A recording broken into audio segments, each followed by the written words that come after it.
This podcast is brought to you by Most Valuable Podcasts, leading the league in podcasting entertainment.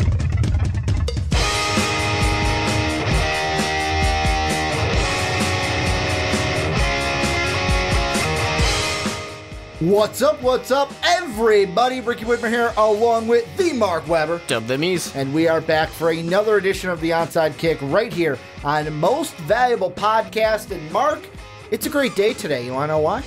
Is it because it's mock draft day? Because it is the, not just mock draft day, it is the final mock draft day of the 2018 season. This is our final mock draft that you and I are going to do in the same room together. Now, yes. I say in the same room together because, as you guys have all known, I've said this for a couple weeks, I finished it today.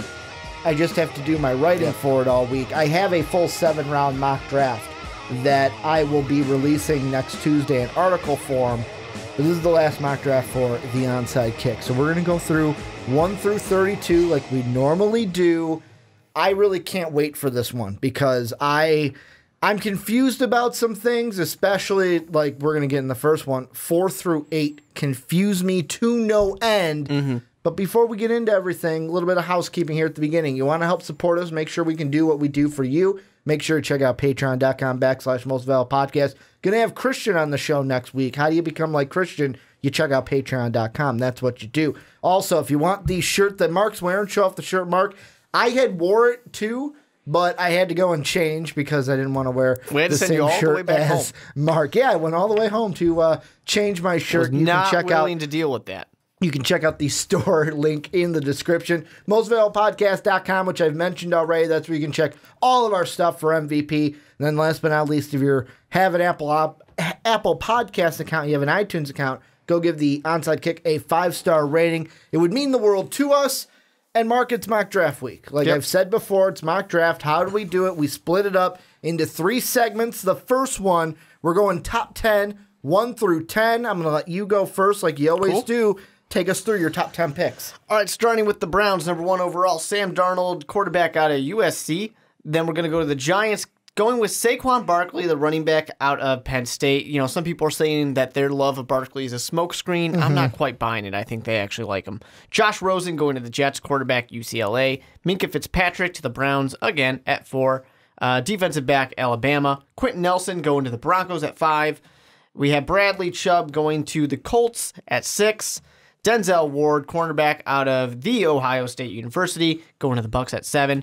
8, Bears, Tremaine Edmonds, linebacker, defensive end, edge, whatever, Virginia Tech. Then at number 9, to the 49ers, Marcus Davenport, the defensive end, University of Texas, San Antonio. Now we got the Raiders, Josh Jackson, cornerback out of Iowa. Well, we'll roll right into mine. Before we do, though, I saw that Marcus Davenport pick, and I loved it. Mainly because he's a guy that I feel could get into that top 10. He's creeping up there. But he's getting some love. I just don't think he will because I think that Tremaine Edmonds will block him and knock him down a couple. But my top 10, starting at number 1, the Browns, going with Josh Allen, the quarterback out of Wyoming. Then the Giants follow suit, quarterback, this one from Southern California, Sam Darnold. Then the Jets, they have to go quarterback after that. They're going to go Baker Mayfield, quarterback from Oklahoma. Then we start our string of non-quarterbacks. The Browns at 4, could go anybody. They're going to go Saquon, running back from Penn State. Then the Broncos, taking Quentin Nelson, getting that guard that's going to help protect Case Keenum. Bradley Chubb then goes to the Colts, the defensive end from NC State. Buccaneers getting that corner that they need, going with Denzel Ward out of Ohio State, or the Ohio State University is what I should say. Then the Bears go Minkah Fitzpatrick, the cornerback safety defensive back from Alabama. Then Tremaine Edmonds, the edge rusher from VT, going to the 49ers. And then rounding it out at number 10, the Raiders taking Roquan Smith, the linebacker from Georgia. And before we get into what I want to start with, the thing I have to say is I have to address my number 1 and number 2. Because like you have Browns at quarterback, Giants at Saquon Barkley. Yeah, running back. With my 2 picks, this is how my mock draft works. The first 2 picks are not what I would do. It's what I believe the teams are going to do. Every other pick is what I would do. And the reason I did that was two things about the Browns. First off, I heard today that Colin Cowherd said an executive told him that the Browns are 50-50 on Darnold and Allen. Well, I heard in the past also, ESPN, you name it, that they like Josh Allen. So I'm like, you know what? They like a guy. They're going to go with Josh Allen. And I've heard that the Giants, if Darnold is there, they are not going to pass on him, that they like him that much. Exactly. So that's where I'm thinking with these first two. And it's the a rest tough of my one, mock really. draft is what I would do. With 1 and 2, we weren't really planning to talk about 1 and 2, but just since we're on it, it is the answer of if Sam Darnold goes, I don't know that the Giants do take their quarterback because the Giants, you say that the Browns are 50-50 on Allen and Darnold. The Giants supposedly seem to be 50-50 on Darnold and Barkley. They really like both of them. And some people out there are saying that if Darnold is there, the Giants are going to take him. Some people are saying they don't really love Barkley as much as they want. They're just doing a smokescreen, which I would say is, who the hell are they smokescreening? They're number 2 overall. Yeah. The only people above them are the Browns, and the Browns, people are saying they love Josh Allen, sure, but if they take Darnold, then your smokescreen doesn't trick them. They're just going to take the quarterback they like. So I don't believe any of that. I really had them go with Barkley here because they're saying that they really do like him, and they're saying that they might have, 1 or 2 years out of Eli left. So I'm going to take him at face value for this one. And another thing about the whole Barkley to the Giants thing is, what would you rather do? And I'll ask you guys, what would you rather do? Take a running back in 2 and be like, okay, that's my guy. Or take a guy like Darnold at 2, and then with that pick you got in the second round, because they're going to have the 34th pick overall in the draft, you could possibly go with a guy like Darius Geis and get a running back. Not in my mock draft, I'm starting to think that, hey, you know what? Geis could be there in the second round. Why not get him there, and then you don't have to go running back number 2. But the thing I did want to start with was basically picks 4 through 8. And the reason being is, while I was going through my 7-round mock draft, I'd get 2 rounds in, then I'd be like, no, I'm going to change the 4th pick. Then I get 4 rounds in, no, I'm going to change the 4th pick, which would change then everything, because it would change what teams would then draft throughout it. So this thing took longer than it had to. Browns through Bears could literally go anything. Like, it could, any order you could imagine, it could possibly be, because the Browns control the fate, obviously, of these picks. Do they go Saquon? Do they go Quentin Nelson? Do they go Bradley Chubb? Do they go Denzel Ward? Do they go Minkah Fitzpatrick? Both you have defensive back because Saquon's off the board. I have Saquon on the board at 4. Part of me wanted to make the Browns. The first thing I did was, screw it. We took quarterback number 1. We're going to take that, like you said before we recorded, Quentin Nelson. Apparently people are saying he's going to be that guy. Plug him in, 10-year all-pro for you. Don't have to worry about it.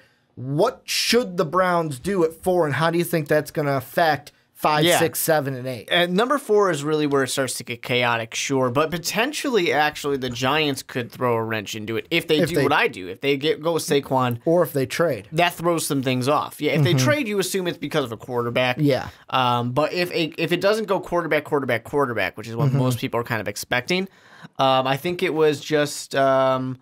I think it was McShay or Kuiper who today was basically saying he still thinks that they'll go with Bradley Chubb. And they think that he's thinking that You're talking because about of the Browns at 4. No, I'm sorry. I'm talking about the Giants to mess everything up. He still thinks Bradley Chubb because they want to replace JPP. Now for the Browns, I have them going with Minkah Fitzpatrick because I think he is just a shutdown kind of guy. And there's something that you did in your mock draft, and I want to draw attention to it. You had, and you're not the only person doing this, you crept Denzel Ward above Minkah Fitzpatrick. That is a thing that if anyone pays attention to mock drafts, has only really been happening in the past couple weeks, maybe 3 weeks. And what I believe about this is that this is one of those things that happens every year where there's no way it's actually probably going to happen in the real world. But people who do mock drafts, I'm not making fun of you here, Ricky, but you get bored and you do something like that. You're like, I guess I've made the argument in my head just because I do a mock draft. And it's funny sure, Denzel Ward could go ahead and make it. It's funny that you bring that up because originally I did have Minkah to Tampa Bay. However, the more that I thought about, the more I thought about it, the more I went to, and with my mock draft, the thing that really, really, really kind of, what's the word I'm looking for, affected this was I did my first round, then I went on to the second, went on to the third, and I kept thinking in my head, okay, wait a second, this safety, I didn't really think that this safety would be available here. Yeah. Let me go back to that pick, put my mind into that team. Let's go with this. And obviously you can't do that on draft day. But I'm like, you know what? Maybe this pick would have been better. Okay, how does that affect everyone else? Because then I'm putting my mind back into there. And that's kind of what I'm going with this. Something like Denzel Ward. It's the kind of thing where come draft day, I find it very hard to believe that a team is going to take Denzel Ward before Minkah Fitzpatrick. It could happen. And a lot of people are being like, well, yeah, you got a corner versus a safety, but Minkah Fitzpatrick can do whatever the hell he wants. That guy's going to play whatever he wants. Like I've said before, there's people who don't even think Denzel Ward is the top corner that's going to go. Some people think Josh Jackson's the guy. Exactly. So, that's why for me with the Browns, I think it all starts off with Fitzpatrick. And it's a difficult thing because if Saquon is there, he is the guy who's going to make the most immediate impact on a team, probably. Bradley Chubb makes an argument because defensive ends typically make a great impact on a team to begin with. But both those players are going to be dependent on what the team has. If you've got a team that has a terrible offensive line, drafting Saquon Barkley is not going to help you. No. But drafting Quentin Nelson, if you want to go by need, but if you're not going by need, because I'm saying that Barkley and Chubb are your BPA, then going with the defensive end is going to be the thing that helps you. There's always that kind of old adage for the NFL draft that says if you're in the top 5, you want somebody who throws or catches touchdowns. Rushes the passer. Or rushes the passer. Exactly. You want a guy who's going to score you points, typically a wide receiver, even though it doesn't really happen that much, or a quarterback, or you want someone that's going to hit somebody. Hit the quarterback. And the rationale for that, of course, is that those are your high impact people. Those are people who you can plug in day one and they make an impact. Whereas opposed to, when you draft an offensive lineman, yeah, he's going to help out, but there's a lot of other things going on there that he does not have direct control over. So for me, it's tough. I put Minkah Fitzpatrick. I'm not going with that rule at all. Part of it's because Saquon's not there. But Minkah Fitzpatrick's my guy who I have number 1 overall, and it's real, or not number 1 overall, but in this part, he's 4. At 4. Because he is that guy who's going to shut things down. Where I could have Bradley Chubb, and I actually debated putting Bradley Chubb there instead for the Browns because of the idea that it's just a deadly guy who can get to quarterbacks, and that shuts down the other team. Well, and the thing with the Browns too, and I've had this thought in my head when it came to cornerback or safety, is if I'm the Cleveland Browns and I'm picking between a cornerback and a safety, the whole thing that plays into that too is if I'm going Denzel Ward or Minkah for the Browns, I would go Denzel Ward, and the reason being is, to me, Minkah's more of a safety. I just drafted Jabril Peppers last year. I just traded for Demarius Randall. Do I want to load up on that one position or get a guy who's going to be, to me, a better corner? I still think Fitzpatrick, either one, I'd put him starting above either in this case. I mean, and that's not a bad thing because you're going to have times where you are playing, whether it's 3 corners or 3 safeties. Yeah. You're going to do that quite often in the NFL, and it's one of those weird things, too, where we've seen guys like Richard Sherman and Josh Norman who are such well-respected people in the league and can shut people down, but at the same time don't really get the respect from their team. It's the same thing of why, which one is it that hates running backs? Is it Kiper? Yeah. Mel Kiper Jr. hates running backs. He hates running backs going in the first round. The first round. He loves them any time after that. But, it's one of those times where you see that, and it's like, well, the argument against a running back is always they don't get, even the good ones, look at Le'Veon Bell, look at Jordan Howard potentially, they don't get respect from their teams. Yeah. And I think that kind of affects a guy like Minkah Fitzpatrick a little bit, or Saquon Barkley a little bit, that they're not, the position doesn't get the respect it deserves. Because if you're going to go pure BPA, and there's a lot of times right now, because we're talking about the draft all over, a lot of people right now are saying, it's such a gamble for, let's say, the Giants who have an Eli Manning. Picking a quarterback is such a gamble. It could not. There's a potential that it might not work out for you, and you don't want to upset your veteran. As much as we like to talk about Brett Favre to Aaron Rodgers, it doesn't always work out that way. Sometimes you have a really good quarterback, they retire, and that guy who was your quarterback of the future, he's not very good. Yeah. It just doesn't translate. So there's some risk to that. And right now for me, and I know I'm going on a little bit of a tangent, so I'll bounce it back to you. But if you're going pure BPA, these quarterbacks are not the guys who should be going off the board right away. It should be Saquon and Chubb. Well, exactly. And that's why, to me, the guy that could throw a wrench into really 2 through 8 is Bradley Chubb. And the reason why is he could go to the Giants. Jets, they trade up, they're going to go with the core. There's two things that are sure. Browns are going to go quarterback at 1 or 4. Jets are going to go quarterback at 3. We know those for sure. And that 1 or 4, it really probably is 1, but there's just a slim chance. There's a chance. But the pick that I think that now I'm thinking about is the Broncos. And I almost right now on the podcast want to change my pick for the Broncos because, we agree. We shouldn't change picks. For me, there's 3 ways the Broncos could go. The first one, option A, is quarterback. Yep. Option B is protect your quarterback, which is then Nelson. Yep. Or option 3 is give me that pass rusher in Bradley Chubb. And really, whichever option the Broncos go, it determines if you go option A, then I don't believe you with what you said about Case Keenum being the guy and the missing piece and whatever you want to say.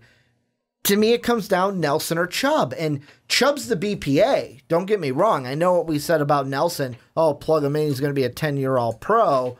But Bradley Chubb's the BPA.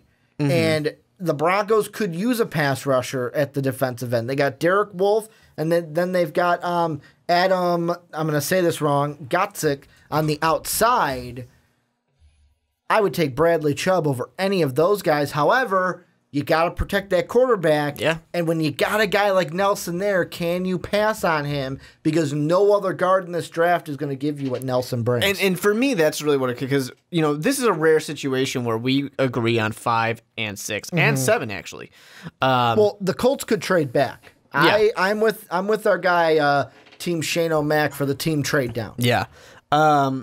We are in a rare situation where we agreed 3 picks in a row. Yeah. That does not happen very often. Now, the reason why I did the same thing, because I do agree, BPA, Bradley Chubb. But Quentin Nelson's the guy I take. And the reason I'm doing that for a team like the Broncos, because I only had 2 quarterbacks off the board. They easily could have went and gotten Josh Allen, not Rosen, Baker Mayfield. That's right. I was thinking of mine, not yours. Yeah, Josh Allen in mine.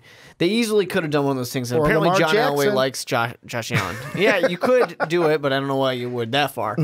I saw a tweet the other day that was like, so everybody's just going to let Lamar Jackson be the heir apparent to Tom Brady, and just let them go win some more Super Bowls. People are really high on Lamar Jackson out of nowhere. It was like after everybody was saying he should be a wide receiver, and then there was the pushback. Now everyone's like, he's going to be the next Aaron Rodgers, Tom Brady. Everyone's just declaring that all of a sudden. Anyways, the reason I had them go with the guard is really the fact of when I'm doing something this high, I kind of wanted a sure thing. That's what pushed it over for me. Because really, when you think about it, John Elway has had some pretty decent whiffs, and I wanted him to get that sure thing victory here. A guy like Quentin Nelson, I think, is a very safe pick. Not that Bradley Chubb wouldn't be, but let's look at Jadeveon Clowney. Yes, he's made a huge impact, but he hasn't been worth, I think, that really, really high pick that he was used for. That was a 1 overall. I don't think that they're really going to be scared by Jadeveon Clowney because he's still really good. But I look at that and I say, I want a sure thing. I want a guy like Joe Thomas. I know he's not a guard, but I want a guy like Joe Thomas who's never going to miss a game. He's going to be there for years. Line. Yeah, a guy who just shores it, and I don't care who's back there. Doesn't matter to me. You have Quentin Nelson to help you out. Where Bradley Chubb, sure, that's going to be great. That's going to be helpful. But I think that this is a pure rock in your offense and your team for years. Last thing I'm kind of thinking about is this is something that, of course, this is a commenter. This isn't like ESPN, Fox Sports or anything. But before we went on, I looked at a comment for The Outcast with Buzz and Juice, which you guys should check out if you love Chicago sports. And one of the commenters said it's pretty much guaranteed that our guy is Calvin Ridley. For the Bears, even if that's trading back. I want to ask you this. The Colts have kind of been that team. Like I said, I'm team trade down with the Colts. Will there be, who is A, the most likely to trade back out of the top 10? And then B, who could be the surprise that they trade out of the top 10? I would say that the most likely to trade out, I actually think it's the Broncos over the Colts, which I think is what a lot of people are going to think because the Colts have already done it. I think part of that is the Colts did already trade back. I don't think they're going to trade back again. Yeah. The Broncos, you already got some picks out of that. The Broncos are that team where, especially if it goes quarterback, yes, there's going to be some really good players there, but people are very focused on the very good top 10 people. There will be some good quality top 10 talent that falls out of the top 10 if more quarterbacks go. Especially if you get a Browns, Giants, Jets, all of them take quarterback, and then the Broncos trade with the Bills, they end up getting that number 12 and whatever else happens, whether they somehow get the 22 in that or not. You're going to get a really good guy like a Tremaine Edmonds, a Marcus Davenport, potentially a Denzel Ward or something like that. One of these guys will fall out of the top 10 and will probably be there at 12. So you're still going to get really good talent, and the fact that next year you're probably going to have an extra first-round pick. And especially if it goes to a team like the Bills that's rebuilding and is going to get like the fourth best quarterback, there's a good chance they're not going to be that good this year, this coming year. So I think that the Broncos are the team most likely to do it. My surprise team, Browns at 4. You think so? They keep doing it, so why not? They'll get their quarterback already. Why not trade back again? And the thing is, too, it's the way, if it goes quarterback, yes, the Browns aren't going to take a quarterback. Then you put a high price scared? on that. You put a high price on that. Exactly. If you're the Bills or something like that, are you scared the Cardinals that the Broncos will draft that quarterback? Or if the Broncos don't, are they going to trade it to one of those other teams that need the quarterback? There is a lot of pressure. The run has happened. You might be a team where if you believe that Lamar Jackson is a wide receiver, you're sitting there going, there's only one quarterback left that's worth drafting. I need to go get him now. No, and that's something I didn't think of. And mine's a quarterback mock of at 4. Would the Browns even field because for me, I'm in the mindset of if I'm the Browns, just draft at 1, draft at 4. I don't agree worry with about you, trading back. But it's the one thing where we've seen their history. Because you can get 2 surefires at 1 and 4 if you play it right. But are they going to be one of those teams that sits there and says, the team they've been so far that goes, yeah, but I would like to have more next year? See, the reason why I don't think so is because they've already done it. The Browns are done with Moneyball. They're done with Moneyball, and number 2, I think it's the whole process of it's almost like the same thing. And Browns fan, correct me if I'm wrong, Browns fans listening, is I can't remember his name, but the guy who was there that was into that trade back collect picks. He's gone. He's out of here. It's kind of like the Sam Hinkie effect for the Philadelphia 76ers. TTP, trust the process. We're not going to take one guy here. I'm going to trade back, accumulate more picks, and keep that going over and over. I don't care how bad we suck. One day we will be better. In the NBA, we've seen that work, TTP. That's all I hear. But with the Browns, I think they're done with that. They got rid of him for a reason. Depends on how nice the picks, how nice the calls are. Well, there's that too, but I think they're done with that. Take the best guy at 1, best guy at 4. I would be surprised, and that's why you said it's a surprise team. Yeah. I would be surprised if the Browns were trading outside the top 10, if they traded with the Bills, if they traded with a Cardinals, because it's like, why did you get rid of him if you are just going to do the same thing that he would do? When somebody offers you multiple firsts, it's hard to say no. It is, and first overall, our first round picks. first overall picks for the Browns. Especially when you were an 0-16 team. Valuable things. Any other things we didn't talk about in the top 10 you feel like we have to hit? I think Bucks and Bears are an interesting one because they kind of in the 4 through 8, just because they kind of are that.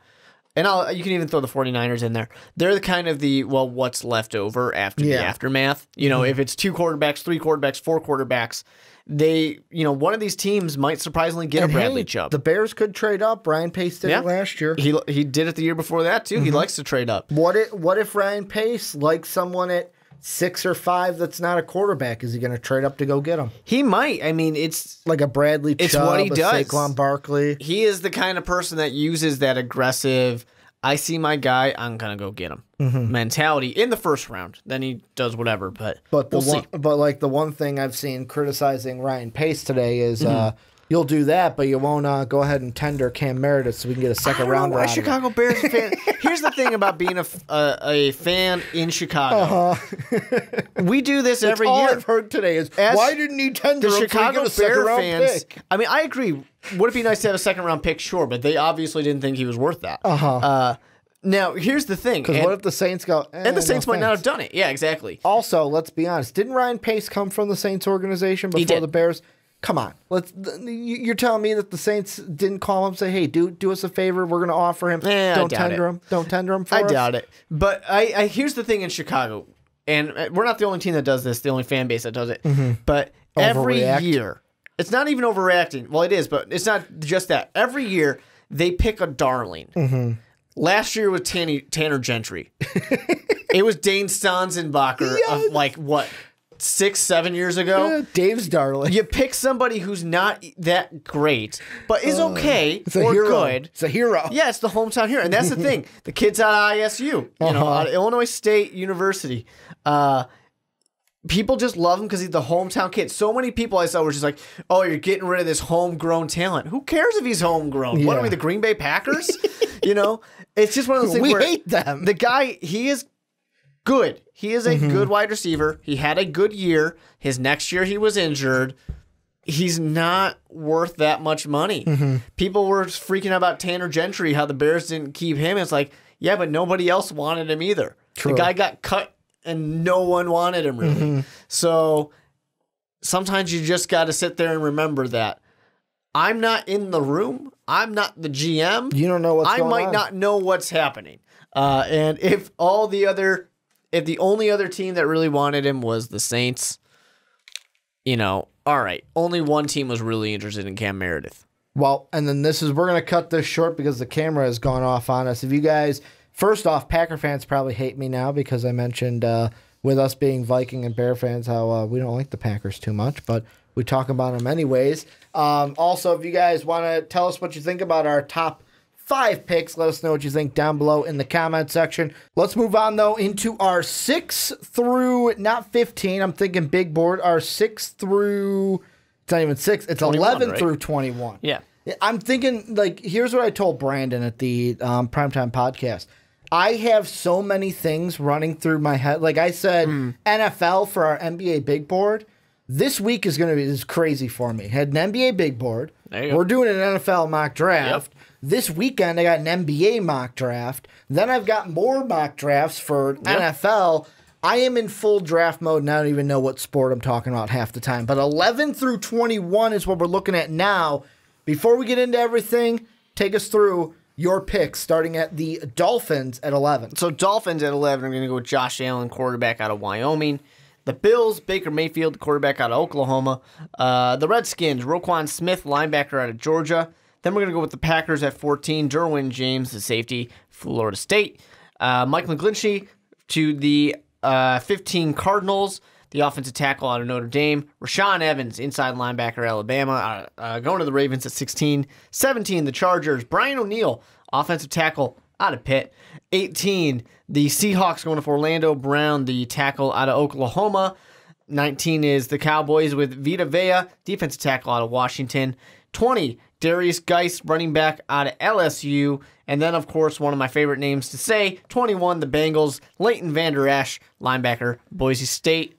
the Smurf turf. I really like saying that name. That's one that I've crept up into mine because I just love his name so much. But looking at mine, we'll start with those Dolphins 11 going Josh Rosen, quarterback out of UCLA. Then the Bills going Josh Jackson, the ball hawking cornerback, almost said safety, the cornerback from the Iowa Hawkeyes. Then the Redskins going Vita Vea, the defensive tackle from Washington. Packers, it's not a need for them, but they're going to go with the defensive end out of Texas San Antonio, Marcus Davenport. Cardinals going quarterback Lamar Action Jackson out of Louisville. The Ravens go inside linebacker Rashaan Evans out of Alabama. Chargers get a gift at 17 with Derwin James, the safety from Florida State. Then the Seahawks go an offensive tackle Colton Miller, the tackle from UCLA. Then the Cowboys going Cortland Sutton, wide receiver out of SMU.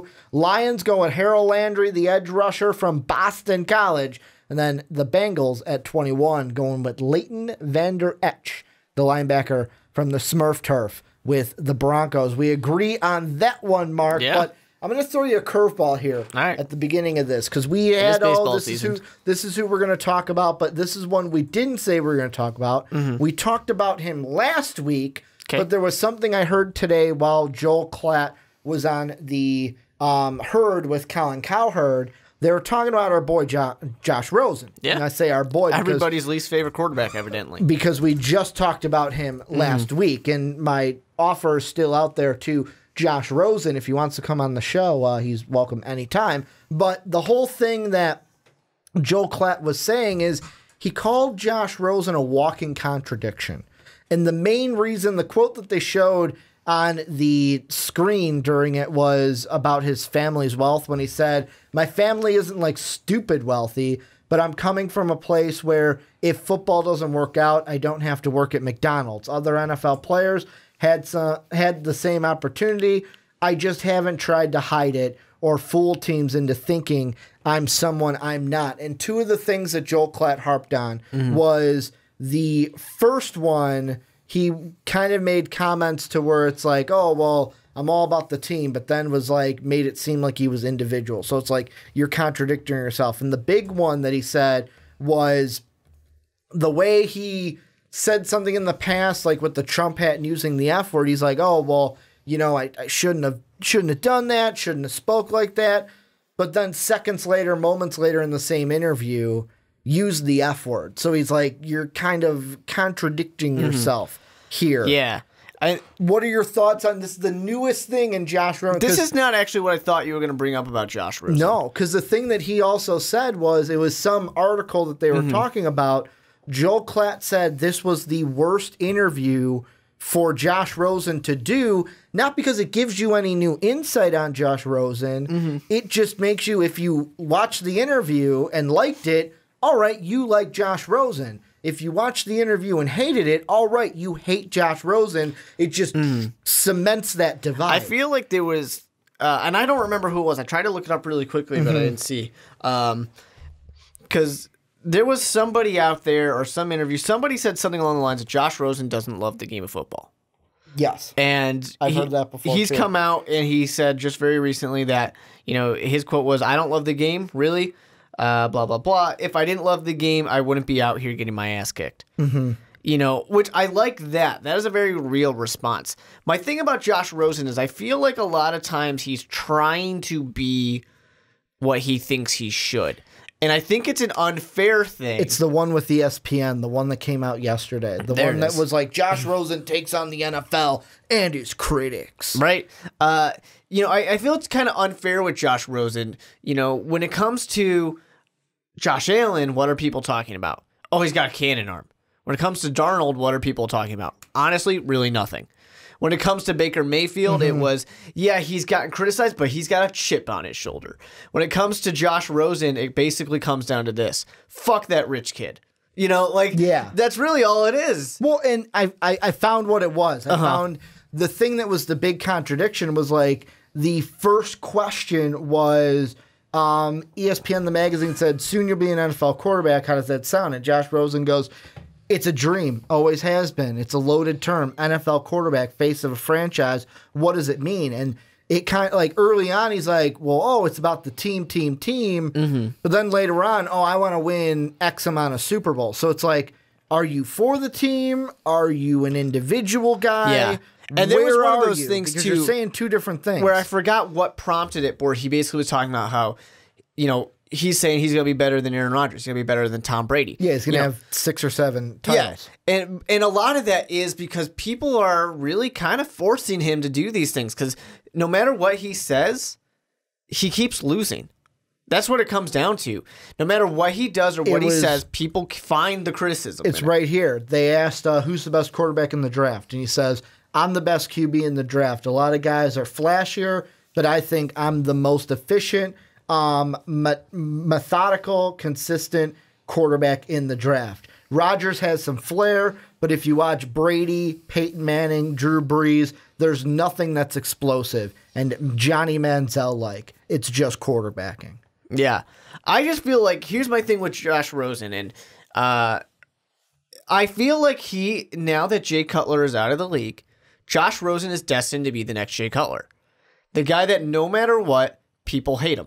For no reason at all. I could see it. They just don't like the kid. Which is funny because today Cal heard about Josh Allen and Sam Darnold did his high level, low level. Yeah. And for Josh Allen, he said his ceiling is Jay Cutler. Josh Allen or Josh Rosen? Allen. Okay. With an A. Interesting. Said that his ceiling is Jay Cutler, which I was like, I don't really see it. Yeah, I feel like if you're saying his ceiling just saying, is Jay Cutler. they both have big arms. Exactly. That's what I was going to say. It's just saying, this guy had a big arm. This guy has a big arm. All right. But, I really just feel like Josh Rosen is just getting very kind of unfair. Like, people just want to hate the guy for no real reason. I mean, if you need a guy to come in day one and start, Josh Rosen is the best quarterback to do that. He is the most ready to start day one. He is. But the problem is people just don't like him. Well, and that's the thing. Like, I don't know if it's because he's rich. People want to do this whole millennial thing, which is hilarious because everybody in this draft is a millennial. Is either a millennial or arguably no longer a millennial. There's a lot of people in this draft that are not actually millennials anymore. But, it's just one of these things where he's just the guy that people chose to hate. And this was one, like I said, threw a curveball at you. I just wanted to get your thoughts on it because I heard I was today. Thinking about those quotes, the loving football thing. I just heard it today, and it's like it hit me where it's a fact of I can see how this could be a problem for your draft stock. And for me, like, you had him in the top 10. Yeah. This is kind of a reason why I have Baker Mayfield as my 3rd and him as my 4th because Baker, you don't have those questions. Baker's got the chip on his shoulder. I think there was... maybe I shouldn't say this because I don't remember if this was the quarterback they were talking about, but I'm pretty... No, I'm sorry. It wasn't him. It was Baker Mayfield. Yeah. Where an NFL was it SportsCenter or First Take or something like that, where it was on in the background, and they're saying that there was an NFL exec who said, when it asked about Baker Mayfield, one of them said, I absolutely love the kid. He is great. Yeah. The next ones went out and said, I hate that guy. And it's just those polar opposites. It's the same thing with Josh Rosen, though. Exactly. Too. Exactly. People are loving him or hating him. And it's funny to me because, very talented quarterback. If he falls like this, it can be good. Nobody got mad at Andrew Luck for having rich parents. No. They're getting mad at Josh Rosen. I just think it's interesting. Well, Andrew Luck wasn't the same way as Josh Rosen. He wasn't, but I really don't think that Josh Rosen, besides the Cleveland comment. Every single interview with Andrew Luck was, holy shit, he's got a deep voice. But it was nothing like, what the fuck did that guy just say? Everything that Andrew Luck ever says is very much like, yeah, he's your classic the kindest Peyton guy Manning. in the NFL, too. Hey, good tackle number 82. Wow, that was a good hit. Right? If you had Josh Rosen doing the same thing, people would be like, that's sarcastic bastard. Yeah, but the thing I really wanted to get into with Josh Rosen was the Dolphins. Yep. We both have them going quarterback. Yeah. Are they going to go, we think they should go quarterback because it's probably going to be the best thing available at 11. Will they go quarterback? I really don't feel like when it comes down to it, I think they are considering it. Because I think that... Because Ryan Tannehill was hurt last year. He was hurt last year, and when he's there, he's not amazing. Is Ryan Tannehill Gase's guy, too? Yeah, he is a guy who gets paid a lot of money, but really hasn't lived up to his potential. And he's not old, but he's not necessarily young. He's no spring chicken. he should be in that kind of prime of your quarterback's career at this point. I mean, quarterbacks really start to, most people say when they're about 26, 27, maybe even 28, this is the prime until they're about 29. 30. So he should be in the thick of that. And it's really not happening. So the Dolphins, I think, do need to move on. And I think a guy like Gase is going to sit there and say, yeah, I've been here for a little bit now. And He's actually going to be 30 in July. there you go. He's older than I thought he was. Yeah. Well, he was a 2012 draftee. Man, it's been a long time. But I just think like Gase is going to sit there and say, I've been here for a while. We haven't had that much success. It might be time that I make a press for somebody else because maybe that'll buy me some time. Yeah, but having a new quarterback to kind of groom and say, hey, well, I got to groom this guy. Maybe this will keep me from getting fired. And for me, if Josh Rosen's there, I don't care about the character issues at 11. Yeah. You take him because he's pro ready. But I mean, that's something that I was like early on. If you look at my mock drafts, 1 through it, it's like you got the Dolphins going with, I had him go inside linebacker. Then with the second one, I had him go with Quentin Nelson at the time, the guard. Then it's like, ooh, they're going to go linebacker back to the defense. Then it's like, ooh, they're going to go Vita Vea to stop that inside. Now I'm full blown. If a quarterback's there, go ahead and take him because when are you going to get, like, for you, a Josh Allen, for me, a Josh Rosen, when are one of the Joshes just going to fall right into your lap? Another thing I want to hit is the Bills. We mentioned in the first segment, teams trading back. What are the odds the Bills trade up for a quarterback? Because today, there's a lot of people talking Bills the number 2 to take that giant pick and draft a quarterback at 2. If I'm the Giants and the Bills are like, hey, we'll trade you these 2 first-round picks for your number 2, I'll say, we'll keep the number 2. You want Odell? I want 3 picks. Apparently, sources say they're not going to trade him. Yeah, I don't really know if I completely believe that they were ever even thinking about it. I think sometimes you just throw out a really high number just to get in them to case. show up on time. Yeah, right. Just to get them to show up and say, hey, we'll get rid of you. Anyways, for the Bills, I definitely think the Bills are a trade-up potential. Now, for me, if you get through, if you get past the Broncos, and in my situation when 2 quarterbacks went, if I'm the Bills, I'm going to sit there and probably say, I might not need to trade up. Unless I really hate one of the guys that's left, I don't need to trade up. Because then you're saying, I don't want to be stuck. But if you're like, hey, Allen and Baker Mayfield, I like them both. I'm willing to have either one of them. Then you just sit and wait. Well, and if they're there. And here's another thing that could play into it is, let's say a trade doesn't happen. And in my situation, you've got 4 quarterbacks off the board. Lamar Jackson would be the best one. And if I'm the Bills, I sat there because in my 7th round, I sat there and I went, if I'm the Bills, do I want a guy like Lamar Jackson just to say I took a quarterback in the first round? Or do I go with a guy like, to me, Josh Jackson, a guy like Vita Vea, a guy that can help me in a different situation, and then I can go and tackle that quarterback make the rest of the team better in the next round because, nobody's arguing that Blake Bortles was a good quarterback in Jacksonville. Now, here's the thing. Here's the thing with the Bills, and you said it before. You kind of said it like, "Holy crap!" So they trade Tyrod Taylor. So Nathan Peterman's your best quarterback. You were a 10-6. Well, AJ McCarron's probably the best quarterback. That's right, AJ McCarron. I forgot he signed there, but you were a 9-7 team. You did make the playoffs last year. Well, then 10-6, I think. Here it says 9-7. I'm looking NFL.com. 10-6, 9-7. Point is, you made the playoffs. Yeah. You want to get back to that point. Are you going to wait till the second round? Because, like, for me, I have a Mason Rudolph falling to the second round. To where, are you going to go with a Mason Rudolph? Are you going to try to get a guy later in the draft, like the kid out of Richmond, or I'm blanking on the other one, like the kid from Virginia that can go very late? Or are you going to say, I'm going to reach on Lamar Jackson just because we need a quarterback? And I'm saying reach only because I think most people have him second half of the draft. Yeah. And it's one of those times, too, where we think back to, like Jake Locker and stuff like that. Guys who really shouldn't have gone in the first round, but people just wanted to grab quarterbacks. So glad the Vikings didn't get him. You wanted him, right? The Vikings wanted him. Yeah. I wanted Colt McCoy that year. Oh, that was a bit fun. I wanted Colt McCoy. I'm glad we didn't go Colt McCoy. I mean, Christian Ponder wasn't much better, but I mean, I wanted Colt McCoy that year. I was all over Christian the, Ponder got you to the playoffs. Yeah, he did. I mean, Joe Webb also got us to the playoffs. It wasn't too. really his getting you there, but he was there. Remember, Joe Webb played a playoff game against the Packers. I remember that very well. But I mean, to me, that's what I think the Bills are going to be in. Is like if a Baker Mayfield's there, go ahead and take him. But I don't know if the fourth best quarterback is going to fall. If I'm them. the Bills, I've done all my homework already, and I know what it's going to take to get me into the top 10. I might not have to pull the trigger, but I know what it's like. It's just one of those. Really, it's the Jets or the Broncos, right? Maybe the Browns, like you said. Yeah, I maybe mean, you might be able to get the Colts to maybe trade down again.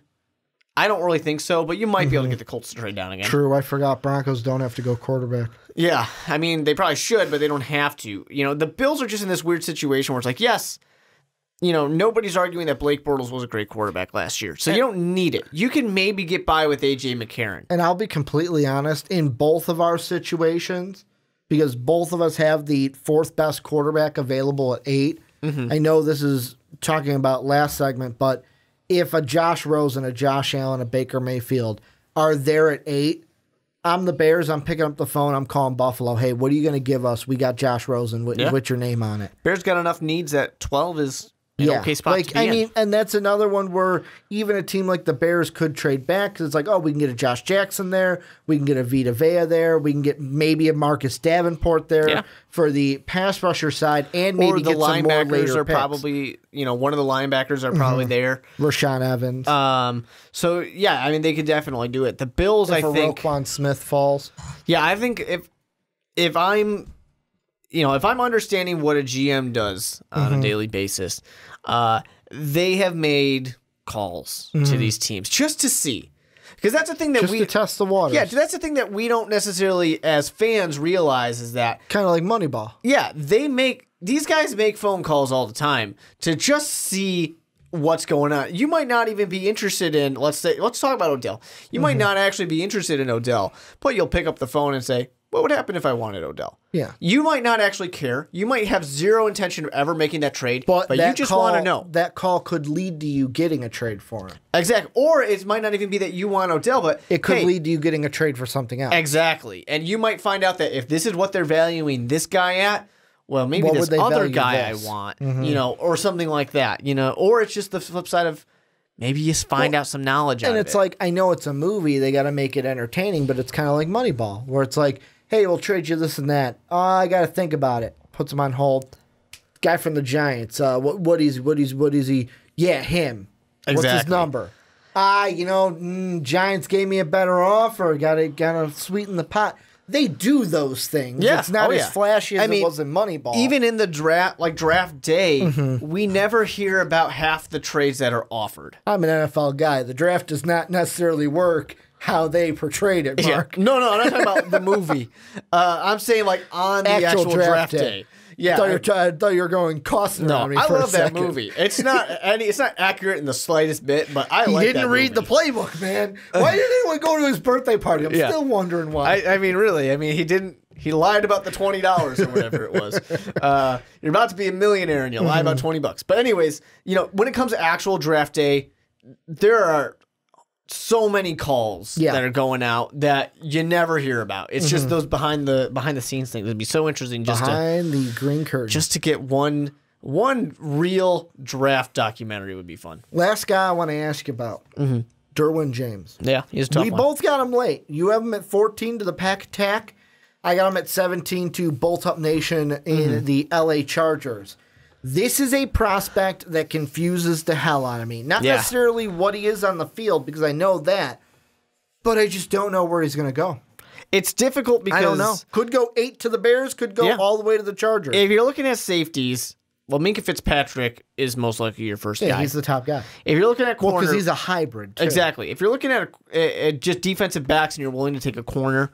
Well, you probably do like maybe Josh Jackson, Denzel Ward. You probably like these guys. So Derwin James, just even though he's very talented and even though he deserves to be, I think he's top 10 talent.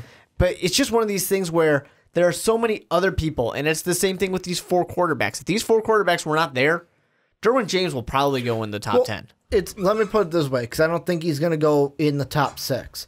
Starting at 7, Bucks. They could use a safety. But if Denzel Ward is there, I would take Denzel over Derwin James. Then the Bears. They could go safety. You know what? But if Tremaine Edmonds is there, that's more of a need for us. I go with Tremaine Edmonds, and I would value Edmonds over James. Then it's like the 49ers. We don't really need a safety. You've got the Raiders. We need a safety, but I value Roquan Smith and or Marcus Davenport above Derwin James. Don't have him going there. Then it's like, do the Dolphins really need a safety? Probably not that high. The Bills, they're probably going to trade up or draft a quarterback, so we're not going to go safety there as well. You've got the Raiders, Redskins, they could, but like if Vita Vea is there, I will take that over Derwin James.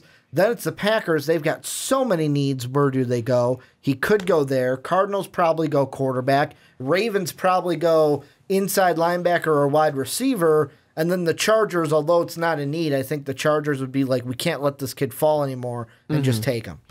Yeah, I mean, he's got places he could go. But like we both said, there are guys who I'd put above him. Or does someone trade above into this range to say, you know what, screw it. We need a safety. Could. We're going to trade up to go get him. Someone could, but Derwin James is one of those guys where I think people are kind of expecting that he could fall. So teams might just sit and say, well, let's see what happens, instead of making that trade and using some of those extra picks to get him. It's difficult. There are good corners in this draft. I know he's not a corner, but there are good corners in this draft. Defensive backs in general. Yeah, you can make your defensive backfield better in the second, third, fourth round. There's some good depth to it, where it might not be a Minkah Fitzpatrick, a Derwin James, something like that, but you can still make that team better. Well, it's like you've got cornerback-wise, Carlton Davis is going to be a day 2, could be a day 2 guy. Isaiah Oliver, Colorado is a fringe 1-2. Dante Jackson, Mike Hughes from Central Florida, Anthony Alvarez. There are guys to where it's like, do I really need... And I know those are corners that I listed, even like safeties like a Ronnie Harrison, or it's like, I can probably get Ronnie Harrison later than what we have. Or like, I could get a Jesse Bates in the second round, kid out of Wake Forest, or it's like, do I really need to take this kid in the top 15? Do I really need to take Derwin James top 15 or go with a different player that could help me in a different way? Exactly. And it's just that tough balance. And a GM's got to think about with their scouts, where do we think that other teams are going to value people? And where do we think that this guy who they say he's a second rounder, is he really a second rounder? There's a lot of that type of stuff that goes into this, because it's not as simple as when you are thinking about, well, who do you want number 1 overall? I want this guy because he's the best. Because it's not necessarily where NFL.com puts him. It's where that GM, if that GM goes, hey, you know what? Ronnie Harrison is a first-round talent to me. But you know what? I don't really but if we can get him in the second, first round talent, second, do I have to take him this high? And that's exactly the game what it you're is. playing. And sometimes it might even be a fact that Derwin James is great. Or it could even be Minkah Fitzpatrick is great, but there's not another good guard, so let me go with Quentin Nelson, because there are other good safeties or other good defensive backs that I can take. And that's really what it comes down to where sometimes, that's one thing there's no way around it, but one thing I don't like about the way the NFL draft works, day 1, there are so many overreactions. People are willing to fire their GMs right then on day 1. Then day 2 comes around and they're like, oh, we addressed those other needs. And it's like, yes, because it's a 3-day process. There's more drafts. It's not like the NBA one where it's like, here's 2 rounds, it's all in one night. Exactly. Or like the MLB where it's like, I think the MLB does do 2 days, but most of theirs is I think it's one and MLB then draft's all ridiculous. Yeah, it is. It's, don't think of it this way. It's your birthday, and I give you a handlebar and say, there you go. The rest of the bike's coming later. Is the NHL one in one day? Do they do... NHL is one of those ridiculous ones as well. MLB and NHL are both crazy. Yeah. But it's because of the minor leagues. So the NHL entry draft is a 2-day draft, June 22nd and 23rd this year. And then the MLB draft is a 3-day event, the 4th through the 6th this year. Yeah. But the MLB draft happens during the season. Yeah, that's the weirdest thing about it. is the fact that it happens during the season, and it has to. That it's just the way it lines up. But it's just because it has to end when high school and college ends, so that you get the kid that's gonna. The MLB is such a weird phenomenon to me, where like teams will draft people knowing there's a good chance they will never come play for your team. Like Russell Wilson. Spring training was with the Yankees because he got traded to the Yankees. Exactly. Like, you will go ahead and draft someone that's like, I know this kid's going to go to college. I know he's going to play football, but we'll draft him anyways, just in case. Like wasn't John Elway drafted by the Yankees? But he never went and played because that was the threat. The threat was, if I go to whatever, if the New York Giants draft me, I'm going to play baseball. And was it the Giants? It was scary. No, not sorry, not the Giants. Was it the Buccaneers? Shit, who was it? Was it the Buccaneers? We'll look it up. I think it was. I love John Elway. I should know this. It was that whole 30 for 30 on him. Yeah, that's not him, but it was Dan Marino. Yeah, but they had him. Let's see, that was the 1983 draft. I'm gonna look who the top pick was. Baltimore Colts. Because the Colts took him and then traded him to Denver. Yeah. So it was if the Baltimore Colts draft. I was getting the Giants, Chargers, Eli, and Philip Rivers in my head. Yeah. Well, there was an article today that had Eli's picture holding that Chargers jersey. Well, he should hold that jersey up with a big old frown on his face. But this is where you guys come in. Let us know what you think about our 11 through 21. Who did you like? Who did you didn't like? What did you think about your favorite team's pick for us in this mock draft? Let's finish the mock draft, though, Mark, with 22 through 32. And let's get right started. Let's go right started. I say that every time and it makes no sense. Let's get right started here. Yeah. Let's start with yours. Number 22, who are the Bills taking via the Chiefers? So the Bills with Calvin Ridley, wide receiver out of Alabama. The Patriots, Lamar Jackson, the quarterback out of Louisville. Then we got the Panthers, Cortland Sutton, wide receiver, SMU. Then to the 25 Titans, Harold Landry, the edge, Boston College, Daron Payne. Defensive tackle, Alabama, going to 26 Falcons. Connor Williams, offensive lineman out of Texas, going to the Saints. The Steelers at 28, going to Mason Rudolph. The first time I've ever had him in the first round. Quarterback out of Oklahoma State. The Jaguars at 29 with Christian Kirk, wide receiver, Texas A&M. Then we got your Vikings at 30 with Billy Price, the corner guard, whatever, Ohio State. Then the Patriots at 31 again with Mike Hughes, cornerback, Central Florida. And finally, the Eagles going with DJ Moore, wide receiver out of Maryland. The only ones that had Mason Rudolph in the first round was our 2.0 and 3.0. I had him going to the Saints. Yeah. It's the only time we've ever seen Rudy in the, Rudolph. I'm not going to call him Rudy. I said it and I was like, that just sounded weird. It's fun. Rudy. That we've seen Mason in the first round. But going to mind the Bills, I almost said the Chiefs, but the Bills going with Calvin Ridley, wide receiver out of Roll Tide. Then Jair Alexander, the cornerback from Louisville, going to the Patriots after they get the pick from the Rams. Rasheem Green, the defensive end from USC, going to the Panthers. He's a first rounder in one of our mock drafts. Then Daron bringing the Payne, defensive tackle from Alabama, going to the Tennessee Titans. Friend of the show, Mo Hurst, going to the Falcons out of Michigan. Saints going with offensive tackle Mike McGlinchey, the tackle from Notre Dame. Steelers going with Justin Reed, the safety from the Stanford Cardinal. Jaguars going with DJ Moore, the wide receiver out of the Maryland Terrapins. Vikings going with Orlando Brown, offensive tackle, Oklahoma. Then to end things off, Connor Williams, the offensive lineman from Texas, going to the Patriots. And the Eagles going with Dallas Goedert, the tight end from South Dakota State. I want to ask you about your Steelers, though. Yeah. Mason Rudolph, why? So here's the thing for Mason Rudolph. Part of it's just purely the Steelers need to think about the future. They need to think about the future, pretty much every year for the last 3 years now. Big Ben's only going to be around for so long. Now, the other thing with the Mason Rudolph pick really, for me, just came down to, I looked at the Steelers and I looked at some of their needs and I was thinking, a little bit of a reach for some of these picks. So I'm going to go with Mason Rudolph. I'm going to get the fifth-year option on this quarterback because I really don't know how long Big Ben's going to be around. I want to go ahead and do this and make sure I have a chance. And Rudolph is one of those interesting ones quarterback-wise where parts of his game, sure, I can see him as a first-rounder. Other parts of his game, I'm not sure. The problem is what everyone's going to be scared about, air raid.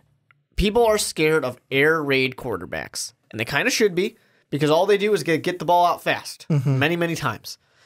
That doesn't really give you enough to really see what they're capable of, but I mean, he's got the size. He's a prototypical build. He's got a really nice arm.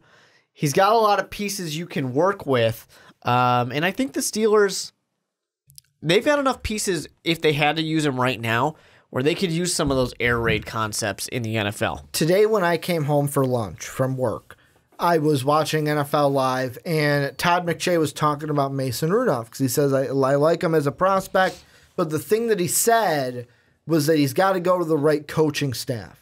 Because of that air raid thing, he's got to go to the right coaching staff to work out the kinks and work with his potential. If he goes to the wrong coaching staff, they'll ruin him, and he won't be anything in the NFL. That's why, for me, whenever I've put him in the first round, it's been to the Saints. It's because of what they like. Sean Payton, offensive guy, will be able to work with them. And I'm not saying that the Steelers would not. My question is, the Steelers, if I'm going in the first round, I like where you are right now. Mason Rudolph isn't a guy to me that, if he sits this year and Big Ben retires and he has to start next year, is he going to be ready in time to start next year, or am I just going to throw Landry Jones out there? Am I going to throw Joshua Dobbs out there and Mason Rudolph sits for a second year? That's why, for me, I'm thinking more on the other side for the Steelers of the fact of let's go with, really, it's linebacker safety at this point, but looking at it, there's not a linebacker that I would take this late. That's why, to me, I'm like, you know what, I'm going to go with a Justin Reed, kind of switching it up from the Ronnie Holiday, because watching film, I'm now like, I'm leaning towards Reed now over Harrison, although both of them are great picks. That's the only thing for me with the Steelers is, yes, the Big Ben concern is there because really he's on the 1-year program. Yeah. Of like at the end of the year, I'll see how I feel and I might come back. I just feel like for the Steelers, they're in one of these difficult situations. Patriots are kind of in the same one. That's why I had them go with Lamar Jackson. What gets you past Jacksonville and New England, though? A quarterback or a safety? What gets you past them this year? A linebacker or a quarterback? I honestly think that your team, the way it is set up, an offensive team now, which is what the Steelers are, they should be able to get past them on their own. And I don't necessarily know that you're where you are at 28. They should have beat Jacksonville last year, but Jacksonville just outplayed them. A linebacker or a safety, the ones you're going to get at 28, they might not be the kinds that are going to make enough of a difference for you. Where I'm sitting there saying a quarterback, if Big Ben retires next year, our team is screwed. Our team is going to lose about maybe 2-3 years at least. Yeah. Well, because I don't believe in Landry. I don't believe in Dobbs. I don't believe in them. I don't either. And that's why, to me, it's like with the whole quarterback thing is taking Rudolph here, is that really much better than taking quarterback in the second or third round? It depends on if you think that a guy's going to be there you like. You know, and that's the hard thing. If like they've got Falk or something like that, if he's going to be there, if you like him, he could be there in the third. But the way this is all kind of going with, potentially 6 quarterbacks going in the first round, unless nobody drafts a quarterback in the second round, nobody drafts a quarterback in the third round. I think there's going to be such a scramble for quarterbacks in the first round. It's just going to die down because I think how this draft is, the talent at the top, there's like there's 6 guys that are going to be first, second rounders for sure. And that's the 6 that we've talked about today, with Mason Rudolph being the 6 for me. Then there's guys like a Luke Falk, who it's like, he's going to be either 2 or 3, but where is he going to go? Then there's guys like, there's the Kyle out of, I'm going to look it up actually for his last name. Not going to be able to pronounce it correctly because I never can, but it's like, okay, so you got Darnold, Rosen, Mayfield, Jackson, Allen, and Mason Rudolph. Those guys are for sure the best quarterbacks in this draft. But then there's guys that could be 2 second, third day guys like a Mike White out of Western Kentucky, Luke Falk out of Washington State, a Kyle Luletta from Richmond, Riley Ferguson, who's from Memphis. There are these different guys, and it kind of, to me, looking at the quarterbacks, it's here's the guys up front. If you get one of the top 7, you're good. Yeah. Then there's like the 3, Mike White, Luke Falk, and Kyle Luletta, where it's like, cool, if we get one of them, they're projects, but they're okay. And then after that, there's a cliff. It's just one of those. It's just a cliff. It's one of those difficult things too with this. Is you're a team like the Steelers. You lucked out for a long time with a Big Ben, or I mean, the Patriots can be right in the same conversation with Tom Brady, and they are one of those difficult ones where I'm hoping they're not necessarily delusioned, but if they haven't fallen prey to the idea of, well, Tom Brady was a 6th round pick, that doesn't happen. Tom Brady is one of the only ones that happens for. There are very few Russell Wilsons. You get them in the 3rd round and you're good. Derek Carr, same way in that case, for these recent quarterbacks. Very few quarterbacks who are successful in the NFL don't come in the 1st round. Successful quarterbacks more often than not come in the 1st round. And I'm not saying that just drafting Mason Rudolph in the 1st round therefore makes him that way. Yeah. But I'm just saying that if the Steelers wait, then I don't think they're going to be able to get a guy like this. They won't. Who's top quality. To me, if the Steelers or want higher quality, if the Steelers want a quarterback in this draft, because I'll be honest, spoiler alert, in my full 7-round mock draft, they kicked that can down to next year. Because to me, looking at the quarterbacks, there's the top 7, like I said. Like for me, for the Steelers, it's if you want a quarterback, you take Mason Rudolph in the 1st. Or you pray to God with the 2nd or 3rd round pick, you get Luke Falk. That you get one of those 2 guys. Because other than that, the other guys, White and Luletta, I don't really like them as fits for the Steelers just because of the kind of projects that they would be. Then after that, it's like, I'm drafting a quarterback, but this guy is like, I'm throwing a dart at the board. I don't know if I don't think he's ever going to be a starter. He'll probably be a backup for me, but he's never going to pan out to anything. And that's why I say that cliff just falls after those 3, Falk, White, and Luletta. One thing I want to ask you, and I want to ask you this based on my mock draft, because you have Darius Geis going in the 20th pick to the Rams. Let's say Geis doesn't go. Lions. To the Lions. Yeah. Let's say that Geis doesn't go. Who did I say? I didn't say Lions. You said Rams. I said They're not Rams. even in the 1st round. They're not even in the 1st round. To the Lions. Let's say Geis doesn't go. You're talking about my mock draft. Yep. Who would you rather pick at 28 for the Steelers between Darius Geis or Mason Rudolph? Would you still pull that quarterback? Or would you say if Geis was there, you know what? Let's go with this running back because of what's going on with Le'Veon Bell. Yeah, I mean, it depends on what they feel Le'Veon Bell's going to do because to me, Geis is an early 2nd round prospect. Last one in mock draft 4.0, that's exactly what I did. I had them take Geis because of Le'Veon Bell. Yeah. And I did that as the pressure because my thought was either Bell comes back and great, now look at these multiple running backs I have. Or it's just, all right, fine, don't play. Go ahead and retire. Yeah. Because he claims he's not going to play unless he's got a long-term deal. So it's a very difficult situation on there. In that case, it really depends on what they feel they're going to, and if they really believe him or not.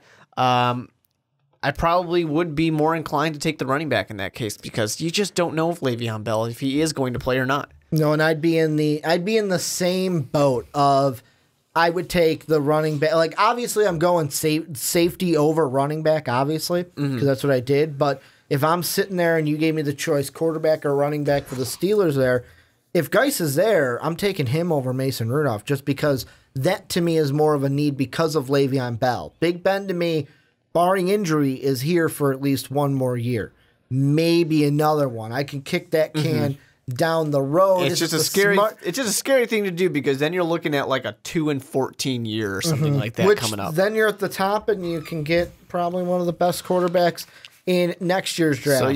So you hope. I want to move on, though, to the other team we're going to talk about here. We kind of talked about them last week, the Patriots. Yeah. Do they make the picks or do they trade up? Because the rumors are they're taking these picks to move up for a Josh Rosen or something. It really makes sense for them to make this move. And on on which one? NFL Network, Good Morning Football.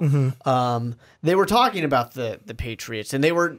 I was not really. If you guys haven't noticed, I've had the TV on in the background on these sports channels quite a bit in recent days, and working from home a lot these days. Exactly. As I sit there and I do a mock draft and playing something else for MVP. You guys will find out all about that maybe later. Ooh, that's the first time I'm hearing about this. Teasers. Unless this is not something. No, you know what it is. Do I? Yeah. Okay, tell me after then. Tease you guys. I just forgot. Now I'm excited. Yeah, right. It's getting really exciting this week. What's her name? Kay something is her last name or something like that. The one from Chicago. Good Morning Football. She was talking with Mitch Trubisky just the other day. I sent that picture in the group chat. There's a picture of her giving Mitch those eyes, and I was like, oh, Kay Adams. Kay Adams. Yeah, first name, not last name. And I'm like, Mitch, there you go. Because you got Kay Adams, you've got then the Nate Burleson. I like Nate Burleson. Yeah, I do too. But Peter Schrager and then Kyle Brandt. I don't really like the other two guys, but I like Kay and Nate. Who's the third? Well, no, I like Nate Burleson. Okay. I don't like the other two that much. Oh, okay. But anyways, the reason I bring Peter's this always up, doing written articles for ESPN. Yeah. The reason I bring this whole thing up and went off on a sidetrack was they brought up the question of now I'm completely off. The guy who didn't go to the Colts. The guy who did go to the Colts this year? Did not go to the Colts this year and was the coach of the Josh Broncos. McDaniels. Josh McDaniels. It's getting late here in the MVP studio. Is Josh McDaniels going to be in the room to say, guys, you made me a promise, make good on this promise and get me a quarterback? Is that going to be, or is Bill Belichick, because I'm kind of assuming that this promise meant Bill Belichick is going to be out the door soon. Yeah. Probably with Tom Brady. But anyways, that's a different story. How much of that promise was really made, or is Bill Belichick going to not necessarily be selfish, but be very, I don't care about you kind of a way, which basically I just said selfish, to say, yeah, I don't care. I want my cornerback and I want a running back or something like that. Yeah. Or a defensive end or something. It's going to be very interesting to see that dynamic of, are they actually for once going to look beyond Tom Brady years and Bill Belichick years? Or are they going to do what they like to do in the Patriots, which is, I want to win right now. Draft for this next year and going on. Exactly. And it works for them because they do very, very well with the draft. Well, and I mean, for me, that's because we didn't do trades. That's one thing that next year we might change. I'm on the side of, I don't like trades in a mock draft only because I don't like predicting those things. I just like seeing the order and what it is. Yeah, and when I feel like in a lot of mock drafts, when people predict trades, it just becomes what they want. Like, they just try and do things because they think it's interesting. But for the Patriots, like, the two best things is, it's funny, our first pick, we both have them going with Louisville players. Yeah. Mine is only because Lamar Jackson's not there. Sean's really going to like your pick when he finds it for he would love it. Lamar Jackson to the Patriots. But my two things was, what do they need? Offensive line help. Connor Williams is a guy. He's probably going to be slotted as a guard, but can play tackle as well. And then Jair Alexander, who's a cornerback. You need to help that defense out. And I even wonder if, and this will lead me into the last thing I was going to ask about for this segment, will the Patriots make, the reason why they traded that is, let's try to trade up, but if they can't, all right, let's make the first one at 32, trade back the one at 31, like the Patriots love to do. Yeah. One thing I wanted to ask you is the Browns, bringing them kind of backdooring into this segment. They've got picks at 33 and 35 in the second round. First off, what do you think the odds are the Browns take those two picks, try to package them to trade back into the first round to get three players, kind of like what they did last year when they took Garrett, Peppers, and David Njoku? Yeah. First of all, I wonder with the Patriots, because the Patriots don't trade up in the first round. It'd be weird. I wonder if the entire AFC says, no, screw you guys, you're not getting another quarterback and dominating this conference. They would have to trade with an NFC team. Yeah, and they're like, not going to happen. But anyways, I wonder if for the Browns to make a trade up, I just wonder what it would be that they want. You know, and for them to have gotten their quarterback already and either have gotten a, offensive line, defensive line, running back, or who knows what's going to be, defensive back. I feel like they would have addressed some good needs. I don't know that they would trade up, especially because I know you can get a fifth-year option on a guy, and that's really nice, but you have two guys you have fifth-year options on already, so you're in good shape there. I just sit there and I wonder, like, I look at my draft and I'm thinking, well, I didn't have them go with any help on the defensive line, which I know they would rather have an edge rusher, but friend of the show, Mo Hurst, in mine, he fell out of the first round. Why? I wouldn't mind that. Why? Just kind of did. I mean, it really what it came down to. I mean, you look at the Daron Payne defensive tackle who's going at 26.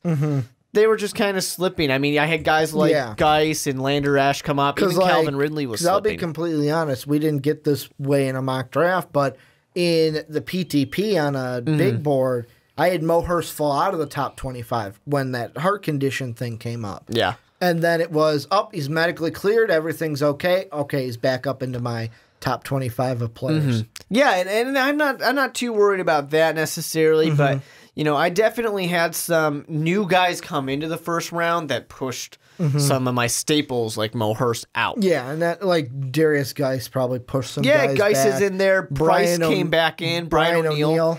He's in here, and I don't know. I'm not positive if NFL teams are really going to view him as that first round pick. But you like him. But I like him. Yeah. I like him. So that's some of those interesting things I like there. him. That's all I care about. It's my mock draft. Yep. And I just think of the Browns, and I'm like, I don't know that they need to trade up, into the first round. Unless they really want a fifth-year option on, in this type of case, maybe it's Connor Williams or something like that. Because here's what I'm thinking, and I'm going off of my mock draft. Browns take quarterback at 1. Then they go ahead and take a Saquon Barkley at 4. What's the one thing they could have taken it for, but they didn't? Could have taken a guard, could have taken defensive end. Cornerback. Could have taken a Minka, could have taken a Denzel. What I am thinking is, let's say Jair Alexander either falls past the Patriots or right before the Patriots. If the Browns go, we're going to take a quarterback, we're going to go ahead and take a running back, then we're going to package, because they got 3 picks in the second round. They could package any of those 2 for a first-round pick. Trade up. Hey, let's get a Jair Alexander in the late first. There we go. We get the cornerback that we want, and we don't have to wait for it. Now, the thing is, if they trade those top 2 picks, don't expect them to take a Darius Geis with any of those because they won't have them. And I think, honestly, unless, and this is just me, if Cleveland doesn't take, and I know it would be if they didn't take Saquon at 4, if they don't take Geis at the first pick of day 2, he ain't going to be there for the next pick because the Giants are going to snatch him up in between, unless he's like yours and goes before that, and a team like the Lions are like, screw it, we need a running back, and we really like this kid. Any other teams in this bottom half of the draft that you think, or anything that you're looking at like, we didn't touch, but I want to touch this really quick? Not necessarily. I mean, I think there's some interesting ones in there, especially with the way both of our drafts work. A lot of pass catchers fell. Yes. And there's teams like the Eagles and like the Jaguars that would love it. And that's the thing. Even the Saints, maybe. Wide receiver, to me, is so saturated in this draft to where you've got guys like Alan Lazar that you can probably get in the 4th, 5th round. You got guys like Equiminius St. Brown. You got Lansley, who he's the kid out of UCLA that you can get probably in the later rounds. You can get Anthony Miller, who will probably be a 3rd-round guy, to where it's like, okay, do we really need that wide receiver in this first round, or can we go back? Because like the Jaguars, I had them go wide receiver here just because it's like DJ Moore's too good to pass up. Yeah. But as I was doing my 7-rounder, I was like, wow, there's a lot of wide receivers. Let me go back and visit this. Yeah, and I don't think you had Christian Kirk go in the first round. No, I didn't. I have him going a little later. There's your Chicago Bears fans who are like, oh, no, we lost Cam Meredith. There's a lot of wide receivers here. There's a lot of wide receivers. Like, We'll be all right. The Bears, and this is just for them. I know the Outcasts will probably touch on the Cam Meredith thing more, but you can get a wide receiver in the 4th round and still be happy with them. Yeah. Like, that's what I think. And there's some positions that are like that. There are other positions that are very small where it's like, hey, we got to get this guy early. Exactly. The one thing that I think is going to be interesting, and this is just me here at the end because I did the full 3 round, is a team like the Rams. No 1st round pick, no 2nd round pick. Your first pick isn't until the 23rd pick of the 3rd round now. Yeah. That's your first pick. So that to me is very interesting. I really hope this year is good for them because they're all in. How would you feel if your team, let's say similar roster as the Rams, obviously, and you didn't have a 1st or 2nd round pick in your first pick? Your first pick was in the 3rd, so they have a 3rd, then 3 4ths, and then 4 6ths. That's what they got. Yeah, I mean, I'm really kind of hoping maybe we make some magic happen, get in the 2nd round or something to give us something. It's one of those, it's one of those situations where you're not happy about it because you want something to happen in the draft. Yeah. It's never fun when your team is not participating. Or keeps trading back and back and back. You want one of these high-profile type of ones, but there is value to, rounds 3, 4, 5, 6, 7. That's where you get a lot of the depth of your team. And if you don't have depth, your team falls apart pretty quickly once people get injured. So, let the GMs do what they do. You're not happy about it in the offseason. You're really happy about it when your team is good. When you're winning games and you're in the playoffs and you're happy about it. But this is where you guys come in. Let us know down below what you guys think of our mock draft. A little housekeeping here at the end. You like what we do, want to make sure we can keep doing it. Make sure to check out patreon.com/mostvaluablepodcast. Christian's going to be on next week. Probably wants to talk Jordan Howard, I think he was saying. So we're going to talk about that. You want to be like Christian, check out the Patreon link down below. Also, if you want the shirt Mark is wearing, Mark showed off. Yeah, that cool MVP shirt. That store link is also down below in the description. MVP, mostvaluablepodcast.com. I always keep doing that. I want to say MVP for short. We don't have that domain. It's mostvaluablepodcast.com. I don't know who does, but it's not that's us. Where we put everything each and every day. Oh, it's actually CBS Sports. Okay. And then last but not least, make sure to, what's the last thing I always say? Oh, that's right. Apple Podcasts and iTunes. Make sure to give us a 5-star rating. It will really help the Onside kick out. Want to thank you guys for watching. Thank you guys for listening on podcast services around the world. And as always, have a good day, everybody.